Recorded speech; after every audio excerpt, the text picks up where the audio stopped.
வணக்கம் மக்களே, சற்று முன் கிடைத்த தகவல் ஒன்றை பார்க்க போகிறோம். ஓபிஎஸ்க்கு அடித்த அதிர்ஷ்டம், வடக்கில் கிடைத்த வெற்றி திடீர் தகவல். இந்த ஒரு தகவலை பற்றி தான் நாம் பார்க்க போகிறோம். தகவலை பார்ப்பதற்கு முன்னதாக நீங்கள் நம்மளுடைய சேனலுக்கு புதிய பார்வையாளர்களாக இருந்தீர்கள் என்றால் மறக்காமல் நம்மளுடைய சேனலை சப்ஸ்கிரைப் செய்து வைத்துக் கொள்ளுங்கள் மக்களே. தற்சமயம் வரைக்கும் பெரும் விதத்தில் இருக்கக்கூடிய அண்ணன் ஓ பன்னீர்செல்வம் அவர்களுக்கு அதிமுகவின் தலைமையில் இடம் இருக்கிறதா அப்படின்னு கேட்டிங்கன்னா இடம் இருக்கிறதுங்க. ஆனால் அதை எவர் தான் தக்க வைக்கணும் அப்படின்ற மாதிரி தான் எடப்பாடி அணியினர் சொல்லி கொண்டிருக்கிறார்கள். அதாவது என்னவென்றால், சமீபத்தில் 2024 மக்களவைத் தேர்தல் நடந்து முடிந்திருக்கும் நிலைமையில் அதற்கான வாக்குப்பெட்டிகள் இன்னும் பார்த்திங்கன்னா பாதுகாக்கப்பட்டு கொண்டிருக்கிறது. ஜூன் 4ஆம் தேதி கள நிலவரங்கள், யார் வெற்றியை, யார் முன்னிலையில், யார் பின்னிலையில், யார் பெரும்பாலான தொகுதிகளை கைப்பற்றப் போகிறார்கள் என்பது ஒரு பக்கம் இருந்தாலும் அடுத்த தேர்தலுக்கு அனைவரும் தயாராகி கொண்டிருக்கிறார்கள் என்றும் பார்க்கப்படுகிறது.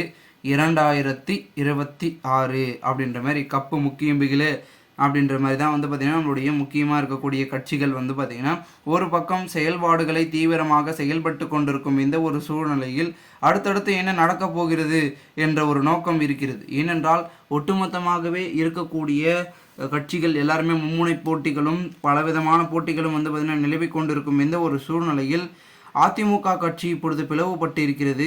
அந்த பிளவின் காரணமாக எடப்பாடி வெற்றி பெற்றாலோ இல்லை தோல்வியுற்றாலோ, ஓபிஎஸ் வெற்றி பெற்றாலோ தோல்வியுற்றாரோ, இவர்களின் மனதில் தோன்றக்கூடிய ஒரே எண்ணம் என்னவென்றால் இருவரும், அதாவது அனைவரும் இணைந்தால் நன்றாக இருக்கும் அப்படின்னு, ஆனால் அதை செயல்படுத்த மாற்றார்கள் என்று கடைகோடி தொண்டர்கள் ஒரு சில குற்றச்சாட்டுகளை முன்வைக்கிறதாகவும் கூறப்படுகிறது. இதனால் அதிமுக மிகவும் ஒரு பின்னடைவை சந்தித்து வருவதாகவும் கூறப்படுகிறது. இதனை சரி செய்ய சசிகலா அவர்கள் அனைவரும் ஒன்றிணைக்க வேண்டும் என்று சொல்லிக் கொண்டிருக்கிறார்கள். ஆனால் அதற்கான வேலைகள் தொடங்கப்பட்டதா என்று கேட்டால் அதில் கேள்விக்குறியாக இருக்கிறது. இதனால் சொல்வது ஈஸி, செய்வது கடினம் என்பது போல இவர்கள் பெரும் விதத்தில் அதற்கான வேலைகளை செய்தால்தான் நம்மளுடைய முக்கிய அங்கமாக இருக்கக்கூடிய 2024 தேர்தலில் அதிமுக மீண்டும் கம்பேக் அப்படின்ற மாதிரி தட்டி தூக்கி ஆட்சி அமைப்பதற்கான வாய்ப்பு என்பது உருவாக்கணும். வாய்ப்பு என்பது தம்மை தேடி வராது, வாய்ப்பை உருவாக்குபவனே வெற்றியாளன் அப்படின்னு சொல்லுவாங்க. அதை நம்மளுடைய அதிமுகவில் இருக்கக்கூடிய முக்கிய புள்ளிகள் உருவாக்குவார்களா, இல்லை எடப்பாடி பழனிசாமி மீண்டும் பெரும் விதத்தில் இந்த ஒரு தேர்தலுக்கு பிறகு திருந்துவார் என்று சசிகலா அவர்கள் குறிப்பிட்டது. ஓபிஎஸ் அவர்களும் அதனை சுட்டிக்காட்டும் வகையில் இருந்ததாகவும் கூறப்படுகிறது. அதனால் பன்னீர்செல்வம் என்னதான் 3 முறை முதலமைச்சராக இருந்தாலும் கூட ஜெயலலிதா அவர்கள் பதவியை எப்படியுமே வழிவகுத்து கொடுப்பார்கள். யாருக்குமே அவ்வளோ ஈஸியாக பதவியை கொடுத்துட மாட்டாங்க. அப்போ ஓ பன்னீர்செல்வத்தை நல்லாக தேர்ந்தெடுத்து அவர் சரியாக இருக்காரா அப்படின்னு பார்த்துட்டு தான் அவருக்கு நிதித்துறை அமைச்சர் பதவியை கொடுத்தாங்க. அந்த ஒரு சூழ்நிலை பெரும் விதத்தில் இருந்ததுனால அடுத்தடுத்து இவருடைய அமைப்பு கரெக்டாக இருக்கிறதுனால இவர் எல்லாத்தையும் மாற்றங்களை உருவாக்குறதுனால அடுத்தடுத்து பதவிகளும் முதலமைச்சர் பதவியும் வழிவகுத்து கொடுத்தாங்க.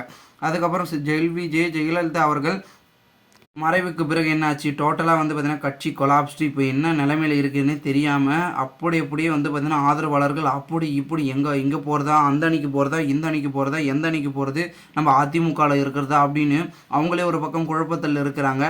இதனால் நம்ம கொஞ்சம் பொறுத்திருந்து என்ன நடக்கப் போகிறது, இந்த ஒரு தேர்தல் முடிவுக்கு பிறகு மொத்த அதிமுகவும் மாறுகிறதா இல்லை ஒன்று சேருகிறதா என்பதனை நாம் பொறுத்திருந்து பார்த்தால்தான் அனைத்தும் தெரியப்படும். ஏனென்றால் அரசியல் களத்தில் அனைத்து விதமான மாற்றங்களும் தேர்தல் முடிவுக்கு பிறகுதான் அனைத்தும் நடைபெறும் அப்படின்னு சொல்லிட்டு இருக்காங்க. பார்க்கலாம் என்ன நடக்கிறது என்பதனை மிகுந்த எதிர்பார்ப்பில் அனைவரும் இருந்து கொண்டிருக்கிறார்கள் என்றும் ஒரு பக்கம் பார்க்கப்படுகிறது. மேலும் இதுபோன்று நீங்கள் அரசியல் சார்ந்த நிகழ்வுகளாம் தினசரி தெரிந்து கொள்ள நம்மளுடைய சேனலை சப்ஸ்கிரைப் பண்ணிவிட்டு கூட இருக்க பெல்லைக்கான ஆளில் கொடுத்து வைங்க மக்களே. அப்போதான் அரசியல் சார்ந்த காணொலியெல்லாம் உங்களுக்கு உடனுக்குடன் நோட்டிஃபிகேஷன் மூலமாக தெரிந்து கொள்ள முடியும். நன்றி, வணக்கம் மக்களே. சேனல் பக்கத்துடன் இணைந்து கொண்டு